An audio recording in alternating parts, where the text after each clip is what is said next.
우리는 낯선 사람을 처음 만나게 되면 의례적으로 이렇게 서로를 소개하는 시간을 갖습니다. 그래서 그 소개를 처음에 어떻게 하고 또 그 소개를 어떻게 받느냐에 따라서 그 사람을 인식하는 것이 우리가 다르게 되죠. 때로는 이제 자신이 저는 누구입니다. 저는 송지영입니다. 이렇게 소개를 하는가 하면 이 사람은 송지영입니다. 이렇게 소개를 해주기도 합니다. 그런데 그 소개에는 대부분 그 앞에 이 사람은 출신이 어디고 이 사람은 어디서 자랐고 이 사람은 어느 학교를 나왔다거나 또 어느 집 어떤 가문에 속한 사람인지를 이렇게 우리가 의례적으로 소개를 합니다. 그래서 그 사람에 대한 소개를 받고 이 사람은 이런 사람이구나 라고 어느 정도 이해도 하고 받아들이게 되죠. 그런데 오늘 이 누가는 누가복음 바로 우리가 읽은 3장 21절부터 38절을 통해서 예수 그리스도를 소개하고 있습니다. 특별히 이방인들에게 예수 그리스도는 이런 분이라고 소개하고 있는데 그것은 크게 오늘 두 가지로 예수 그리스도를 소개하고 있죠. 특별히 예수님이 받으신 세례와 또 예수님의 족보, 이렇게 세례와 족보를 통해서 예수 그리스도를 이방인들을 향해서 소개하고 있습니다. 오늘 먼저 예수 그리스도가 받으신 그 세례를 통해서 우리가 예수 그리스도를 어떻게 이해할 수 있는지 그 누가가 하는 소개를 우리가 오늘 내가 받았으면 합니다. 먼저 우리가 앞에서 읽었던 21절부터 22절까지 말씀을 다시 한번 읽겠습니다. 시작. 백성이 다 세례를 받을새 예수도 세례를 받으시고 기도하실 때에 하늘이 열리며 성령이 비둘기 같은 형체로 그의 위에 강림하시더니 하늘로부터 소리가 나기를 너는 내 사랑하는 아들이라 내가 너를 기뻐하노라 하시니라. 예수님이 세례를 받으신 것에는 굉장히 많은 의미가 담겨져 있습니다. 이 두 구절밖에 안 되는 짧은 구절 안에 참 많은 의미가 담겨져 있는데 일단은 예수님은 인간의 몸으로 입고 오셨지만 죄는 아니었습니다. 그것이 히브리서에서도 분명히 그렇게 말씀해 주고 있습니다. 그런데 죄가 없으신 예수님께서 회개할 것이 없는 예수님이 죄인이 아닌데 왜 세례 요한이 베푸는 회개의 세례를 받으셨을까? 우리가 그것에 대해서는 이미 많이 듣고 알고 있지만 다시 한번 오늘 누가가 고백하는 그 이유를 같이 나눴으면 합니다. 누가는 그 이유를 그냥 다만 간단하게 예수님이 자신이 구원할 사람들, 그 백성들과 스스로 동일시하기 위해서 함께 하나가 되기 위해서 같이 되기 위해서 이 세례를 받았다라고 그렇게 증언하고 있습니다. 21절에 그렇게 쓰여 있죠. 백성이 다 세례를 받을 때 예수도 세례를 받으시고라고 표현이 되어 있습니다. 예수님은 성육신 되어서 인간의 몸을 입고 오셔서 정말 하나님 자리에서 인간의 자리로 오셔서 그리스도가 되셨습니다. 근데 그 예수 그리스도가 바로 그들이 하는 것처럼 백성들이 하는 것처럼 세례를 받으심으로 그의 삶의 새로운 전환점을 보여주고 있는 것입니다. 그런데 이 세례를 우리가 좀 더 잘 이해하기 위해서는 마태복음에서 마태가 소개하는 그 세례 의식과 또 마가가 소개하는 그 세례 의식을 같이 한번 보면 도움이 될 것 같습니다. 특별히 마태복음 3장 15절에 보면은 이렇게 기록이 되어 있습니다. 예수께서 대답하여 이르시되 이제 허락하라. 우리가 이와 같이 하여 모든 의를 이루는 것이 합당하니라 하시니 이에 요한이 허락하는지라. 예수님께서 세례 받으려고 세례 요한에게 나왔을 때 세례 요한이 자신은 세례를 줄 수 없다고 거절했죠.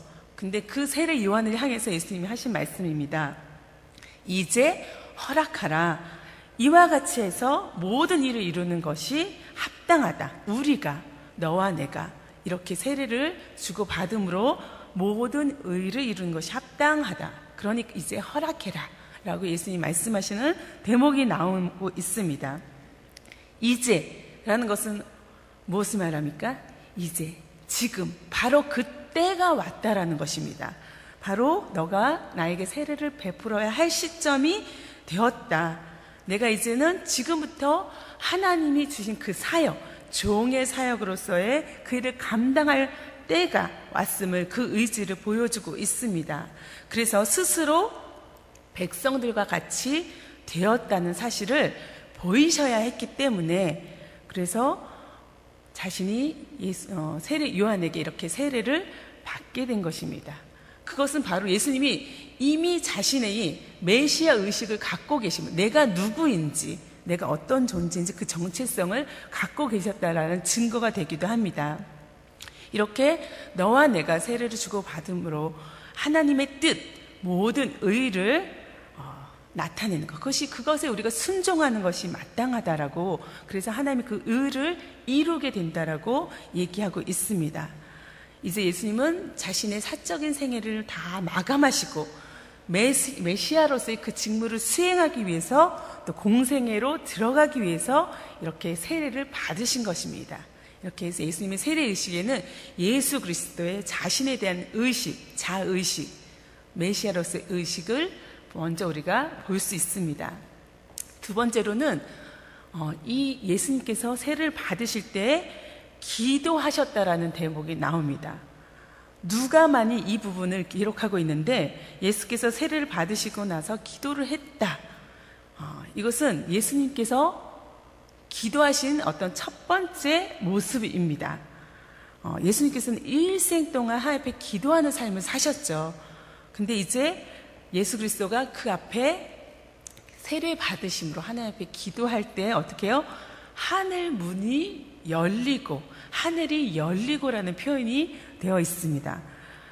이제 하나님께서 곧 계시나 말씀을 주시려고 어떤 상황적인 어떤 암시가 이 말씀 가운데 묻어 있는데요. 하나님께서 그동안의 오랜 침묵을 깨고 드디어 말씀하시려고 준비되는 그 하늘이 열리는 모습을 보게 되는 것입니다. 기도할 때.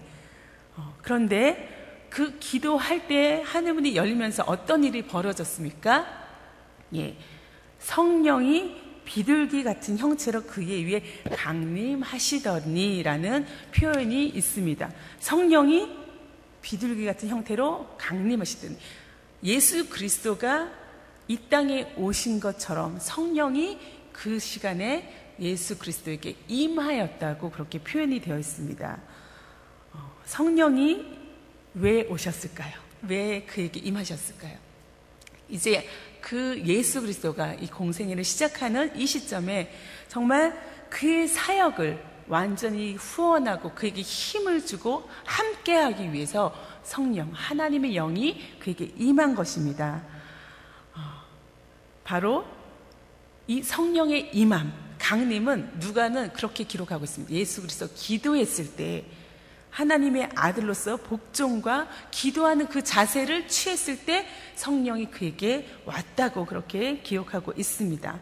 그런데 그 성령의 모습이, 형체가 어떠합니까? 비둘기 같은 형태라고 그렇게 얘기하고 있습니다. 그것은 정말 성령의 순결하고 또 온유한 통치, 그리고 그 특성을 그렇게 비둘기라는 형태로 그렇게 표현하고 있는 것입니다. 바로 예수 그리스도가 세례를 받으실 때 정말 그 거룩한 사역에 기름 붓는 그런 일들이 이 성령의 임함을 통해서 나타나고 있는 것입니다. 그런데 이렇게 예수 그리스도의 자의식과 더불어 성령이 이제 그 사역을 돕기 위해서 함께 임하시는 그 모습에 더불어 한 가지 더, 하늘로부터 소리가 납니다. 무슨 소리가 납니까? 너는 내 사랑하는 아들이라, 내가 너를 기뻐하노라 하는 음성이, 소리가 들리는 것입니다. 이 소리는 누구의 음성입니까? 누구의 소리입니까? 바로 하나님 아버지의 음성인 것입니다. 하나님 아버지께서 뭐라고 말씀하십니까? 세 가지로 우리가 압축해서 들을 수 있죠. 내 아들이다, 사랑한다, 그리고 내가 너를 기뻐한다는 것입니다. 바로 하나님께서 정말 그 말라기, 구약의 말라기 이후에 지금 세례 요한이 등장하고 예수님께서 등장하기까지 한 400년간의 오랜 침묵 기간을 가지셨습니다. 하나님께서 어떠한 음성도 말씀도 하지 않은 시간들이 있었습니다. 이제 때가 된 것입니다. 예수 그리스도를 통해서 하나님의 음성이 들리는 것입니다. 말씀하기 시작한 것입니다. 그 말씀이 무엇입니까? 예수 그리스도에 대한 선언인 것입니다.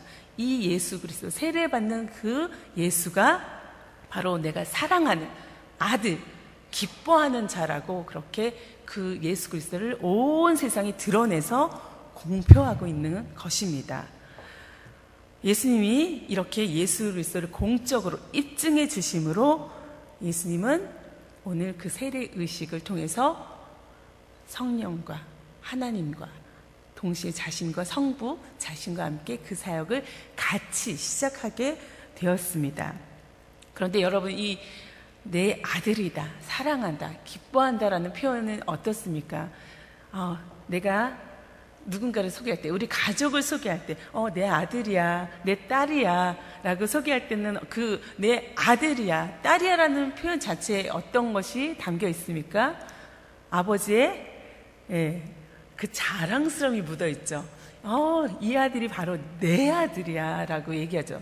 저는 아직 내 딸이야, 내 아들이야의 감정을 정확하게 모르지만 누군가를 자랑스럽게 소개할 때는 이 사람은 내 친구야, 내 엄마야, 아빠야 이렇게 소개할 때는 자랑스러움이 묻어있는 것입니다. 예수님도 그렇게 예수 그리스도를 자랑스럽게 그 아들을 들어올리면서 소개하고 있습니다.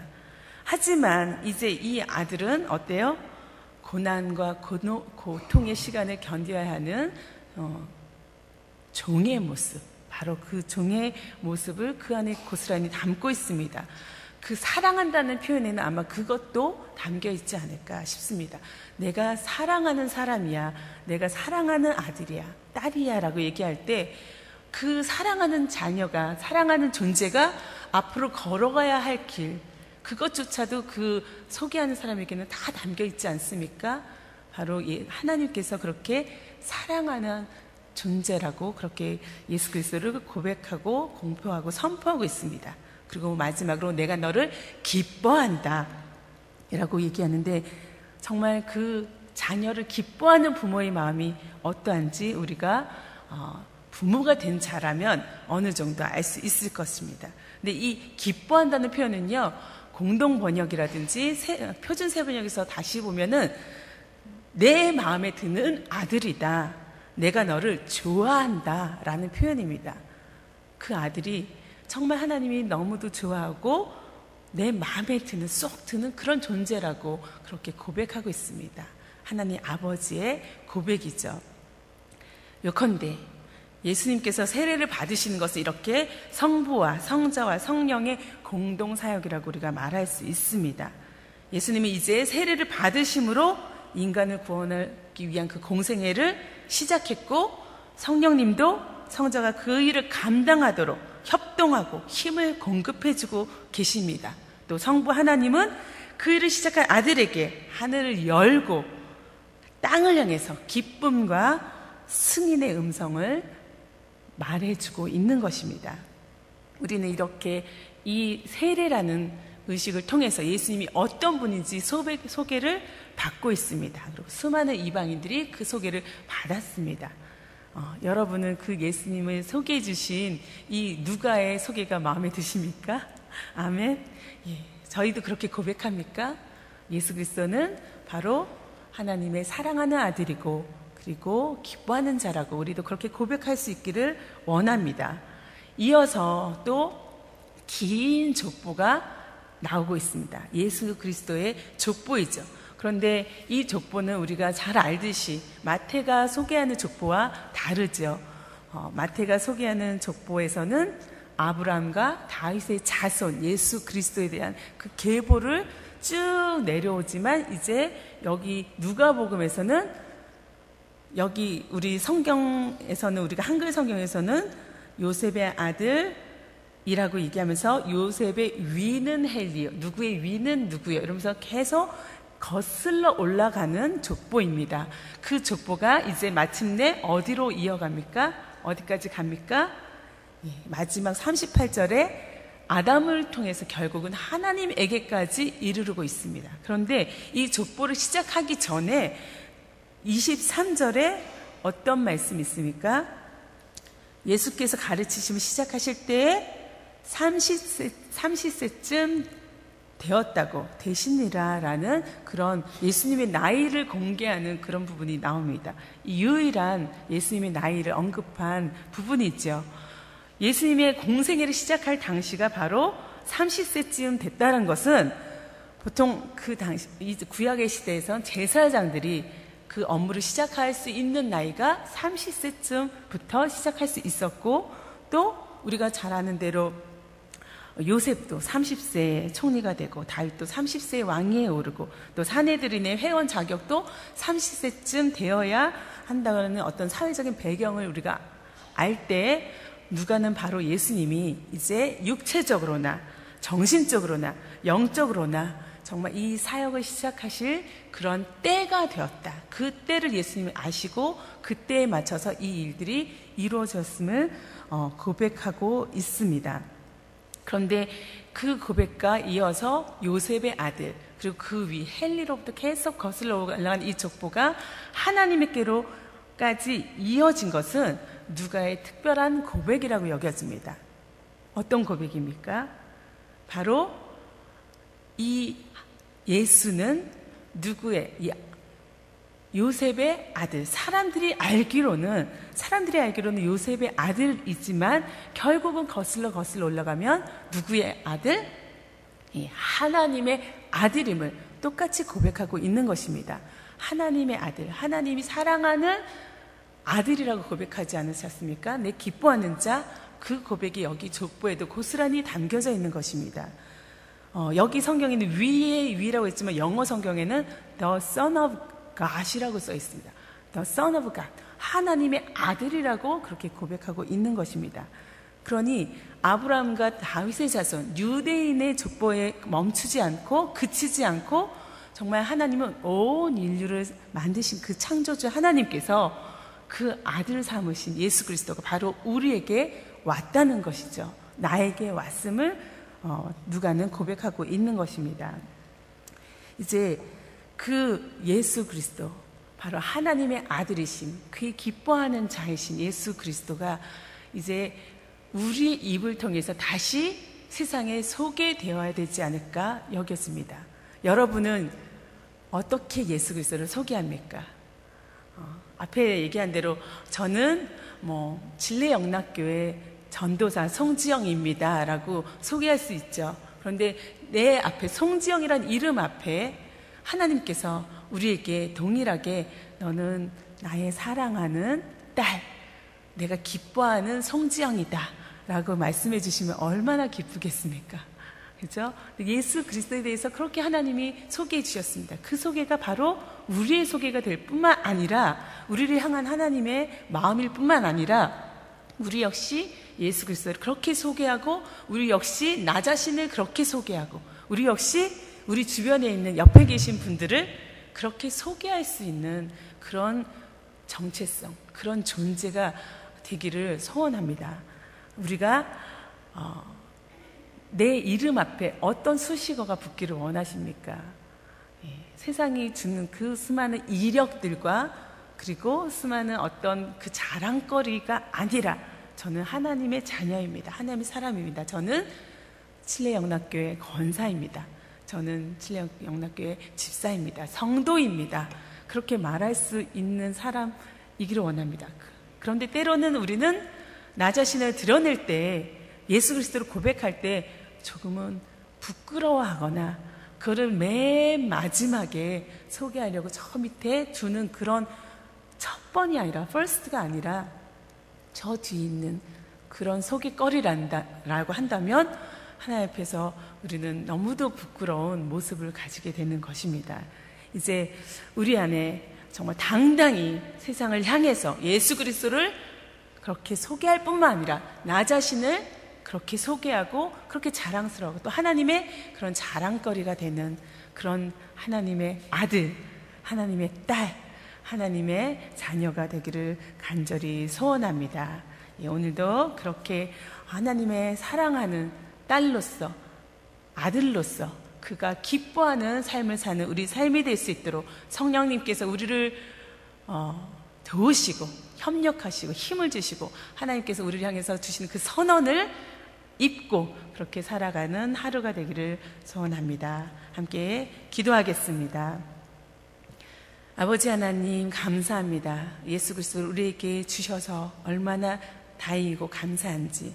하나님, 그 그리스도가 우리의 구주 되심을 고백합니다. 하나님, 그 그리스도가 우리도 누가가 고백했던 고백대로 하나님의 아들, 그의 기뻐하는 자로 고백하기를 소원합니다. 이 고백을 우리 입술에 정일토록 달고 살 수 있도록 인도하여 주시옵소서. 그렇게 많은 사람들을 향해서, 세상을 향해서 선포할 수 있게 인도하여 주시옵소서. 성령님이 정일토록 우리를 붙들어 주시옵소서. 예수 그리스도의 이름으로 기도합니다. 아멘.